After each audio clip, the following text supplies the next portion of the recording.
প্রতিদিন কিন্তু মাছ কিন্তু ভালো লাগে না, আর প্রতিদিন মাছ রান্না করলে কেমনই একটা মানে রুচি টাইপেরটাই উঠে যায়, রুচি হয় না। তো আজকে বাড়িতে সবজিও ছিল না, আর আলু ছিল, শুধু আলু ছিল, টমেটো ছিল, তো সব ছিল, এগুলো ছিল। আর যখন না থাকাতে কিছু যদি না থাকে, আর তখন আমি কি করি জানো, দোকান থেকে একটা সয়াবিনের প্যাকেট আনাই, আনানোর পরে 2-3টে ডিম থাকলেই হলো। 2-3টে ডিমের মানে 2-3টে ডিম দিয়ে আমি কিভাবে 5-6টা লোককে খাওয়াবো সেটা আমি রেডি করে নিই, কম খরচে বেশি ফুটানি। তো চলো আজকে কম খরচে বেশি ফুটানি কিভাবে করছি তোমাদের দেখাই। তো মেয়েকে পাঠিয়েছিলাম দোকানে, মেয়ে গেছিলো দোকানে, দোকানে যাওয়ার পরে এবার মেয়ে কিন্তু দোকান থেকে নিয়ে আসতে আসতে রাস্তায় কিন্তু ডিমটা ফেলে দেয়। 3টে ডিম আনিয়েছিলাম, ডিমটা কিন্তু রাস্তায় ফেলে দেয়। ফেলার পরে ডিমটা ফেটে গেল। এবার ফাটা ডিম তো আর সিদ্ধ হবে না, তারপরে আমি কি করব, মেয়ে বলছে মা ডিমটা ফেটে গেছে। তো আমি বললাম যে তুমি কি করে নিয়ে আসছিলা? বলছে যে হাতে ধরেছিলাম, হাত থেকে ফসকে গেছে, পড়ে গেছে। আচ্ছা ঠিক আছে, তার তো আর কিছু করার নাই, আর ডিমটাও তো ফেলতে পারবো না, কারণ পয়সা দিয়ে নিয়ে এসেছি, পয়সা তো ওয়েস্ট হয়ে যাবে, আর পয়সা ওয়েস্ট করলে আমার খুব খারাপ লাগে। তাই আমি ডিমটাকে কিন্তু আর ওয়েস্ট করলাম না। আমি কি করলাম, ক্যারি ব্যাগের ভিতরে খোসা সহ ছিল, খোসাগুলোকে বার করে নিলাম। খোসাগুলোকে বার করে ভাঙা ডিমগুলো ক্যারি ব্যাগের মুখটা ভালো করে বেঁধে দিলাম। এবার জল গরম করলাম, গ্যাসে জল গরম করে এবার ক্যারি ব্যাগ মানে ডিমটা যে ক্যারি ব্যাগে ফাটা ছিল, ওই ক্যারি ব্যাগটা বেঁধেছিলাম যে ওই ক্যারি ব্যাগটা দিয়ে দিলাম গরম জলে।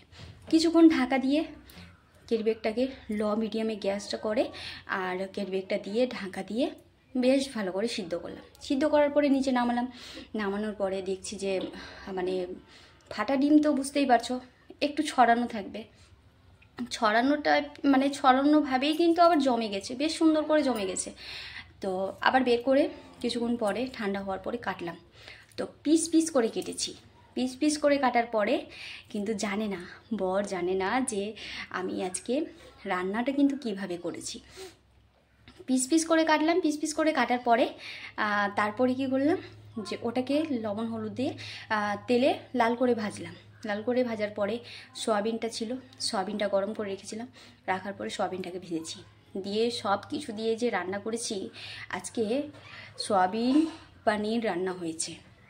তো ডিম দিয়ে সয়াবিন পনিরটা রান্না কি করে করেছি, রান্নাটা কেমন হয়েছে, চলো আজকে দুপুরের খাবারটা তোমাদের সাথে শেয়ার করি। আজকে দেখাই যে আমার দুপুরের খাবারটা কিভাবে রেডি হয়েছে। তো চলো বেশি বকবক না করে তোমাদের খাবারটাই দেখাই, ওয়েট আর করাবো না, চলো। তো এই দেখো পাশেই আছে, তো আছে সয়াবিনগুলো তো উপরে ভাসছে, আর এই দেখো সয়াবিন পনির, এই দেখতে পাচ্ছ, এই যে দেখো সয়াবিন পনির। তো সয়াবিনগুলোকে মানে ডিমগুলোকে পিস করে কেটে নিয়েছি। এই দেখো ডিমগুলোকে পিস করে কেটে নিয়েছি, এই দেখতে পাচ্ছ পিস করে কেটে লাল করে ভেজে তারপরে এই যে দেখো। তো আমি করেছি আজকে সয়াবিন পনির।